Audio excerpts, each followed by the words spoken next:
감사드리며 사랑이 많으신 우리 주 예수님의 이름으로 기도합니다. 아멘.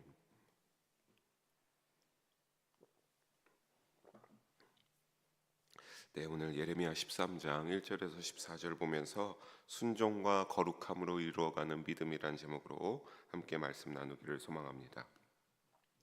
여러분, 열심히 믿음의 생활을 살아가고 있는데 우리 믿음의 생활에서 변치 않아야 할 중요한 기능이 있습니다. 바로 거룩함이라는 기능입니다.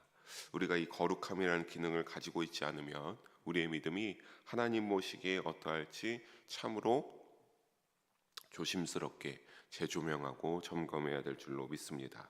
그리고 이 거룩함이란 기능이 중요한 것은 이스라엘을 거룩한 백성으로 하나님께서 부르셨듯이 오늘을 살아가는 우리도 어떻게 부르셨습니까? 거룩한 백성으로 부르셨기 때문에 참으로 이것이 중요한 기능이라고 할 수 있겠습니다. 그렇다면 거룩함이란 기능이 중요하고 거룩한 백성이 중요한 이유는 무엇이겠습니까? 바로 하나님 앞에서 우리가 늘 변치 않는 하나님이 인정하실 만한 온전한 기능을 유지할 수 있기 때문입니다. 그리고 세상의 유혹 속에 흔들릴 때가 있으나 우리가 올바른 믿음의 정체성을 확립함으로 하나님 앞에 그렇게 믿음으로 살아갈 수 있기 때문입니다.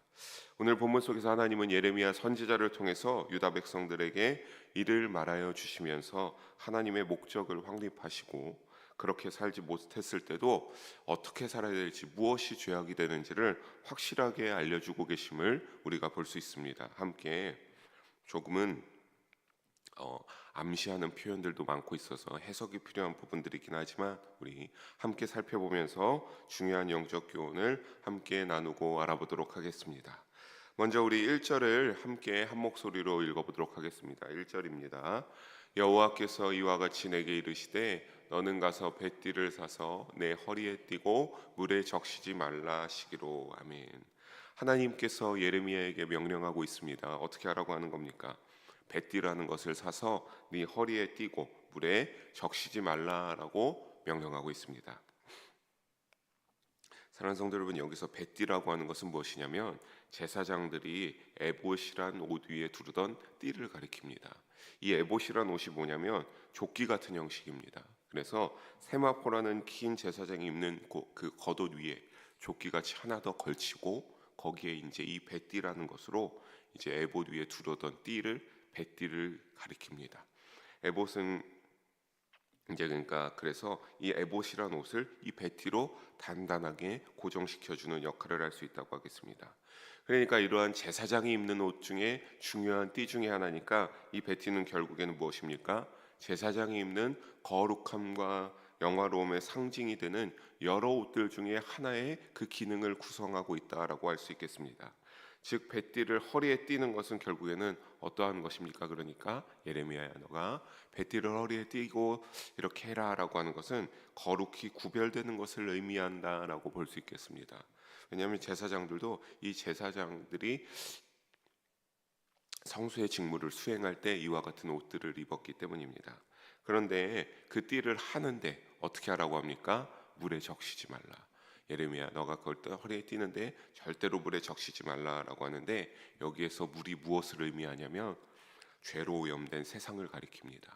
그러니까 너희가 그 거룩함과 제사장이 입는 그런 것들을 상징하는 영화로움의 상징이 되는 이 뱃띠를 하고 물에 적시지 말라. 세상의 유혹의 죄악 가운데 오염되지 말라라고 하고 있습니다. 결국에 그러니까 정리하여 말씀드리면 뭡니까? 세상과 어떻게 해라? 구별된 생활을, 너희가 거룩한 그런 삶을 살아가라라고 하는 강조하는 표현이라고 할 수 있겠습니다.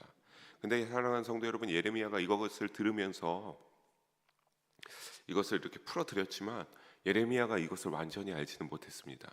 하지만 보면은 하나님의 명령을 듣고 완전히 이해하지 못하지만 어떻게 합니까? 2절을 이어서 보게 되면 그냥 그대로 순종해서 어떻게 합니까? 뱃띠를 사서 허리에 두르는 그 예레미야의 순종하는 모습을 보게 됩니다. 그리고 이어서 3절에 하나님이 예레미야에게 다시 또 말씀하셔서 명령하십니다. 어떻게 하라고 하십니까? 4절을 보게 되면 허리에 띈 뱃띠를 가지고 유브라데 강가로 가서 바위 틈의 것을 감추라라고 하십니다. 허리띠에 띠고 가서 유브라데 강가 바위 틈에까지 가서 그 띠를 거기 바위 틈에 잘 감춰두라라고 명령하고 계신 겁니다. 그리고 5절을 또 이어서 보면 유브라다의 강가에 가서 또 이것에서 순종해서 예레미야가 어떻게 합니까? 거기에 가서 유브라데 물가에 그 배띠를 이렇게 잘 숨겨 놓습니다. 그러니까 이 바위 틈이 어떤 것을 알 수 있습니까? 강가 근처에 그 바위 틈에 예레미야가 배띠를 잘 숨겨놨구나라고 하는 것을 우리가 알 수 있겠습니다. 그런데 우리가 여기를 잘 지금까지 5절까지 봤습니다. 근데 가만히 보게 되면 이렇게 숨기라고 하는데 하나님께서 예레미야에게 배띠를 왜 사고 왜 숨겨야 하는지 사실은 이유를 하나도 알려주고 있지 않죠. 그냥 너가 배띠를 사라, 허리에 떼어라, 물에 적시지 말게 하고 너가 그걸 가서 유브라데까지 가서 거기에 바위 틈에 물가에 잘 숨겨놓으라라고 하는 것을 명령하고 있지만 왜 해야 되는지, 왜 이것들을 해야 되는지 전혀 하나도 알려주지 않습니다. 하지만 사랑하는 성도 여러분, 그럼에도 예레미야는 어떻게 합니까? 토를 달지 않죠. 알겠습니다. 다 그대로 합니다. 다 사서 띄고 가서 또 숨기고 다 그렇게 하고 하는 것을 볼 수 있습니다. 하나님의 그 모든 명령에 하나도 토를 달지 않고 순종하고 있습니다. 사랑하는 성도 여러분, 우리는 여기에서 중요한 영적 교훈을 알 수 있습니다. 어떻게 해야 되는 겁니까? 무엇이 되었든 하나님이 명령하셨으면 어떻게 해야 되는 겁니까? 순종해야 되는 줄로 믿습니다. 내가 알 수 없어도 하나님이 나의 마음에 응답하여 주시고 나에게 혹여나 하나님의 음성으로 들려주셨다. 그러면 순종해야 되는 겁니다. 토를 다는 것이 아니라 일단 순종함으로 나아가는 겁니다. 그렇게 할 때에 우리가 5절까지 보게 되면 어떻게 합니까? 띠를 사고 나고 좀 있으니까 하나님이 또 말씀하시고 또 있으니까 가서 숨기라고 또 말씀하시고 하나님이 이어서 계속 말씀하시지 않으셨습니까? 이유를 불문하고 그러니까 순종할 때 하나님은 그 사람에게 계속해서 하나님이 응답하시고 말씀하여 주심을 잊지 마시기 바랍니다. 계산하는 것이 아닙니다. 내가 이것을 할 때 내가 어떻게 되고 내가 뭐 손해를 보고 이런 것을 하는 것이 아닙니다. 내가 손해를 보는 것이지만 내가 이득을 얻을 수도 있지만 하나님이 말씀하시면 어떻게 됩니까? 순종해야 되는 줄을 잊지 마시기 바랍니다. 하나님이 말씀하실 때 계산하시지 말고 알겠습니다 하나님, 내가 그렇게 하겠습니다 순종하셔서 하나님의 인도함을 받는 우리 성도님들 한 분도 빠짐없이 되시기를 주님의 이름으로 부탁드리겠습니다. 우리가 이러한 분위기를 알고 6절과 7절 함께 이어서 한 목소리로 읽어보도록 하겠습니다. 여러 날 후에 여호와께서 내게 이르시되 일어나 유브라데로 가서 내가 내게 명령하여 거기 감추게 한 띠를 가져오라 하시기로 내가 유브라데로 가서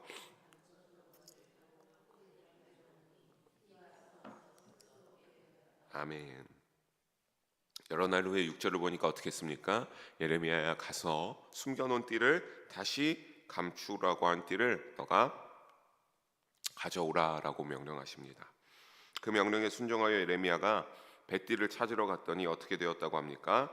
7절에 보니까 뱃띠가 강가의 습기로 완전히 썩어져서 쓸 수가 없게 되었습니다. 그래서 이제는 이제에 대해서 하나님이 뱃띠에 대해서 이제 설명해 주기 시작합니다. 9절을 보게 되면 뱃띠가 누구를 의미하는지 드디어 9절에서 알게 됩니다. 여호와께서 다시 말씀하시고 9절에 유다와 예루살렘에 남은 큰 교만을 이같이 뱃띠가 썩는 것처럼 하나님께서 썩게 하겠다라고 말씀하시는 것을 알 수 있습니다. 그러니까 결국에는 이 뱃띠가 누구를 비유하면로 의미했던 겁니까? 유다 족속과 예루살렘에 남은 이스라엘 족속을 의미하는 것이고 내가 이들을 어떻게 하겠다? 썩게 하겠다라고 하나님께서 알려주고 있습니다. 이들이 왜 썩어야 됐습니까? 유다의 교만과 예루살렘의 큰 교만이 있었기 때문에 하나님이 이들을 뱃띠가 썩는 것 같이 썩게 하겠다라고 말씀하고 있습니다. 근데 사랑하는 성도 여러분, 이 썩게 하겠다라고 하는 것 어떤 것이냐면 교만이 무너져 땅바닥에 떨어지는 것을 의미합니다. 이들이 교만을 가지고 있는데 이 교만이 뱃띠가 썩어져서 쓸모가 없어 버려지는 것처럼 그 교만이 썩어져서 어떻게 되는 겁니까? 교만함으로 그러니까 좀 더 쉽게 표현하면 땅바닥에 곤두박질 쳐서 버려져 썩어버려져 이제는 더 이상 의미가 없게 되었다라고 하는 것을 말합니다. 즉 하나님의 심판의 도구인 바벨론의 침략을 받아서 이제는 하나님의 백성으로서 역할을 하는 것이 아니라 포로로 떨어져서 썩어져 의미가 없는 자들이 잡혀갈 것을 암시해주고 있습니다. 그렇다면 어떤 교만이기에 이와 같이 하나님이 심판하실까? 10절에 나오고 있습니다. 10절 함께 봅니다. 이 악한 백성이 내 말 듣기를 거절하고 그 마음에 완악한 대로 행하며 다른 신들을 따라 그를 섬기며 그에게 절하니 아멘. 10절에 보게 되면 하나님의 말씀을 어떻게 했다고 합니까? 말씀 듣기를 거절하고 마음에 완악한 대로 행하면서 이방 신을 따라서 우상 섬기기를 즐겨하면서 절하였습니다. 원래 이스라엘은 여러분 어떤 족속이었습니까? 11절을 보게 되면 여기에 나오고 있습니다. 11절 한번 더 읽어봅니다. 여호와의 말씀이니라 띠가 사람의 허리에 속함 같이 내가 이스라엘 온 집과 유다 온 집으로 내게 속하게 하여 그들로 내 백성이 되게 하며 내 이름과 명예와 영광이 되게 하려 하였으나 그들이 듣지 아니하였으니라. 아멘. 그러니까 뭡니까? 하나님이 그들이 뱃띠와 같이 선택한 이유가 무엇입니까? 하나님의 택하신 백성이요 하나님의 영광이자 거룩한 제사장의 나라로 하나님이 영광 삼아 주시고 또 거기 가운데 하나님이 영광 받기 위하여서 하나님이 제사장의 나라로 택한 나라 바로 이스라엘이었습니다. 그러니까 뱃띠같이 어떻게 해야 됐습니까? 거룩함의 기능을 유지하고 하나님을 향한 믿음을 유지하면서 살아가야 되겠습니다. 그렇게 해서 하나님의 허리에 속한 띠가 되어 하나님의 백성으로 살아가게 하려고 했습니다. 근데 하나님의 뜻과 말씀에 순종하기보다 마지막 파란색 글씨로 보면 뭐라고 합니까? 듣지 아니하였다. 하나님이 그렇게 하려고 수도 없이 말하셨습니다. 너희가 나의 영광을 위하여 믿음대로 살아야 된다라고 했지만 그들은 듣지 않았습니다. 하나님의 뜻과 말씀에 순종하기보다 자신들의 육신의 악한 본성대로 살면서 11절 후반부의 말씀대로 하나님의 말씀을 절대로 듣지 아니하였습니다. 그러다 보니까 어떻게 합니까? 교만함으로 썩어져 하나님의 뜻과 말씀에 순종하기보다 벌어져서 이제 뱃띠의 역할에서 탈락하게 되어버렸습니다. 이제는 썩어져서 더 이상 하나님이 자신의 허리에 띠로 하면서 귀하게 여기던 사랑하고 아끼던 자녀들이 아니라 썩어져 쓸모없는 존재로 전락해버렸다라고 하는 사실입니다. 이 죄악이 가득한 자들에게 이제는 가차없이 하나님께서 심판하실 것을 알려주고 있습니다. 사랑하는 성도 여러분, 썩어버린 띠가 되어서 기능을 잃었으니 당연히 이어지는 귀결입니다. 심판하여서 태워버리는 이것을 쓸모없으니 버려지게 된다라고 하는 것들 말입니다. 하나님의 말씀의 뜻과 여러분 그러니까 우리는 어떻게 해야 되겠습니까? 귀 기울일 수 있기를 주님의 이름으로 부탁드리겠습니다. 여러분 하나님의 말씀에 잘 귀 기울여 뜻에 귀 기울이면서 나아가는 우리의 신앙생활이 되어야 됩니다. 그렇게 할 때 어떻게 되기 때문입니까? 11절에 말씀해 주시지 않았습니까? 잘 들을 때 하나님이 어떻게 한다라고 합니까? 내 영광을 위하여서 그 믿음을 내 허리에 내가 띠로 삼아 내가 그를 영광스럽게 하고 사랑하고 또 그들을 통하여서 하나님이 어떻게 하는 겁니까? 영광을 받고 이름이 높아지시기 때문입니다. 여러분 하나님의 말씀을 듣고 하나님의 뜻에 순종하며 살아가는 믿음의 여정이 되시기를 주님의 이름으로 축복합니다. 하나님은 이제 그래서 썩어져서 기능을 잃어버린 그들에게 어떻게 하겠다고 하십니까? 12절입니다. 우리 12절 함께 읽어봅니다. 그러므로 너는 이 말로 그들에게 이르기를 이스라엘의 하나님 여호와의 말씀에 모든 가죽 부대가 포도주로 취하리라 하셨다 하라. 그리하면 그들이 내게 이르기를 모든 가죽 부대가 포도주로 찰 줄을 우리가 어찌 알지 못하리요 하리니. 아멘. 하나님이 앞서 썩은 뱃띠를 통해 유다의 죄악을 중점적으로 다루었고 이제는 가죽 부대와 포도주를 등장시키고 있습니다. 여러분 여기서 가죽 부대에 하나님이 어떻게 하겠다라고 합니까? 포도주로 가득 채우시겠다라고 합니다. 그래서 유다 백성들에게 예레미야 보고 이들을 가서 말하라고 이렇게 예레미야에게 명령하십니다. 여기에서 가죽 부대는 그러니까 유다를 의미합니다. 근데 문제는 포도주죠. 포도주는 무엇이냐면 하나님의 진노를 상징합니다. 유다 백성들 가죽 부대되는 이 가죽 부대에 하나님이 포도주를 채우는데 이 포도주가 하나님의 진노를 상징하니까 이 유다 백성들이 하나님이 이제 뭘로 채우시겠다는 겁니까? 하나님의 진노를 가득 채워버리시겠다라고 하고 있습니다. 즉 그들의 죄악이나 우상 숭배가 너무 심각해 하나님 보시기에 좋을 거룩함에 관한 것들이 사실 어떻게 해야 됩니까? 우리가 가죽 부대, 그들도 가죽 부대고 오늘도 우리가 이것을 우리에게 적용시켜 본다면 우리도 가죽 부대로서 하나님의 좋은 것들이 차여야 됩니다. 좋은 포도주로 하나님이 기뻐하실 포도주로 차야 되지 않겠습니까? 근데 하나님이 그것이 아니라 하나님의 진노가 임하는 포도주로 채우시겠다고 하는 겁니다. 하지만 그것조차도 이들은 어떻게 했냐면 귀담아 듣지 않으셨습니다. 12절 후반에 나오고 있죠. 뭐라고 했습니까? 그것을 당연히 우리가 찰 줄을 안다. 포도주를 부으면 우리가 찰 줄 우리가 왜 모르냐? 그것을 하나님의 말씀이라고 우리에게 지금 하고 있는 거냐라고 하면서 이들의 조롱과 교만한 태도를 우리가 엿볼 수 있습니다. 즉 하나님의 말씀은 여러분 이렇게 말할 때 뭐가 되었든 우리가 알 수 있는 것, 분명한 의미가 있고 뜻이 있는 것입니다. 그런데 이들의 영적 상태는 어떠합니까? 이들의 믿음은 어떠합니까? 전혀 하나님의 말씀에 관심이 없는 겁니다. 하나님이 뭐라고 말씀하시던, 하나님이 뭘 어떻게 하시던 간에 자신들은 이제 관심이 없습니다. 나의 육적인 뜻대로 내 즐거움대로 사는 것이 즐겁기 때문입니다. 그것이 너무나 괜찮기 때문입니다. 이들의 영적의 타락의 그 수준과 태도를 우리는 알 수 있습니다. 만약 그들이 조금의 영적 지혜라도 있었다면 이와 같은 태도가 아니라 어떻게 했겠습니까? 하나님께 나아가서 무릎 꿇고 기도하며 하나님이 이것이 무엇입니까? 라고 물어보고 여쭈어 봐야 됨이 마땅합니다. 하나님은 이제 그러나 그렇지 않으니까 당연히 이제 그럴 것을 알고 이렇게 예언한 것이고 하나님의 심판이 어떠한지 13절과 14절에 알려주고 있습니다. 뭐라고 합니까? 함께 읽어봅니다. 너는 다시 그들에게 이르기를 여호와의 말씀에 보라 내가 이 땅의 모든 주민과 다윗의 왕위에 앉은 왕들과 제사장들과 선지자들과 예루살렘 모든 주민으로 잔뜩 취하게 하고 또 그들로 피차 충돌하여 상하게 하되 부자 사이에도 그러게 할 것이라. 내가 그들을 불쌍히 여기지 아니하며 사랑하지 아니하며 아끼지 아니하고 멸하리라 하셨나라. 여호와의 말씀이니라. 아멘. 하나님께서 이제 어떻게 한다라고 하는 겁니까? 진노의 포도주를 가득 차게 한 것은 심판하시기 위함을 알 수 있습니다. 어떻게 심판하십니다? 그들은 가죽에 포도주가 차는 것은 알고 있으면서 죄로 인하여서 하나님의 진노가 차는 것은 참으로 어리석어서 영적 타락 때문에 알지 못했습니다. 하나님은 그런 영적 무지가 가득한 이들에게 분노의 포도주로 잔뜩 취하게 하고 14절을 이어서 보면 어떻게 합니까? 피차 충돌하여 싸우게 하겠다라고 하는 것을 볼 수 있습니다. 여러분 여기서 피차 충돌하여는 어떤 겁니냐면 술에 취해서 싸우는 광경을 묘사하고 있는 겁니다. 근데 이 싸우는 광경의 묘사의 단계가 참으로 디테일하게 기록되어 있죠. 부자 사이까지 제사장들과 지도자들 모든 사이에 다 그들이 싸움이 일어날 것을 알려주고 있습니다. 그래서 그들이 갈등이 일어나기 시작하고 그로 인해서 결국에는 어떻게 되는 겁니까? 멸망의 길을 가게 된다라고 하는 것을 하나님께서 알려주고 있습니다.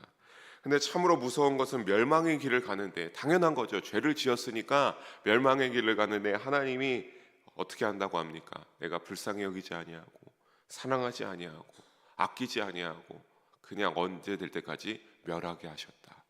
멸할 때까지 진멸하게 될 때까지 그 싸움이 끊어지지 않겠다라고 하나님께서 말씀하십니다. 즉 그 심판엔 자비도 긍휼도 없고 이스라엘 모든 유다 족속이 완전한 진멸에 이르기까지 하나님은 멈추지 않으시겠다. 내가 다 진멸할 때까지 심판하시겠다는 하나님의 결연한 의지를 우리가 알 수 있고 볼 수가 있습니다.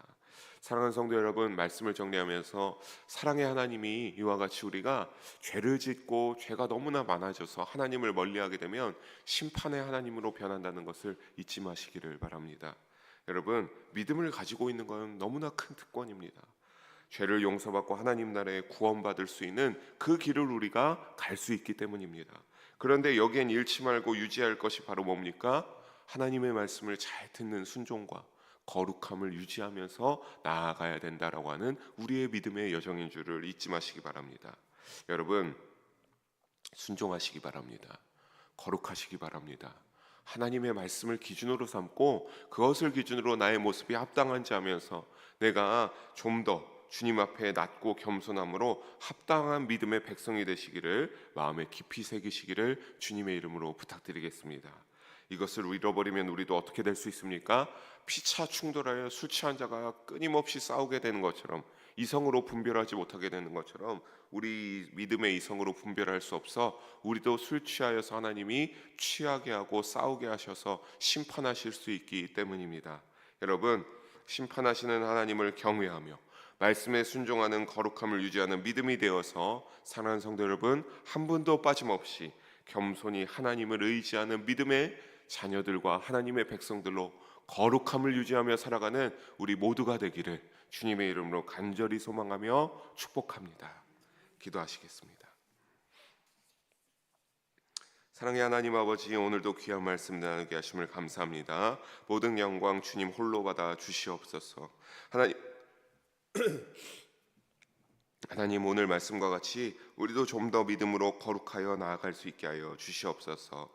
좀 더 겸손하게 하여 주시옵소서. 하나님 앞에 낮아지게 하여 주시옵소서.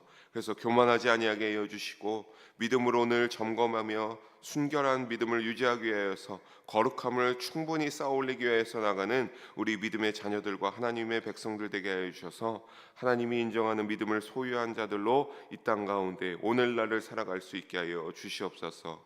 하나님의 기쁨이 되게 하여 주시고 그 믿음이 하나님께 인정받는 믿음이 되어서 하나님이 선한 목자 되어 주시고 예수님을 나의 구주로 여기며 살아가서 주님의 뜻에 어긋나지 않고 하나님의 뜻에 하나님의 믿음에 합당한 믿음의 삶들이 될 수 있는 순종과 거룩함으로 이뤄가는 우리의 믿음의 여정이 되게 하여 주시옵소서. 감사드리며 사랑이 많으신 우리 주 예수님의 이름으로 기도합니다.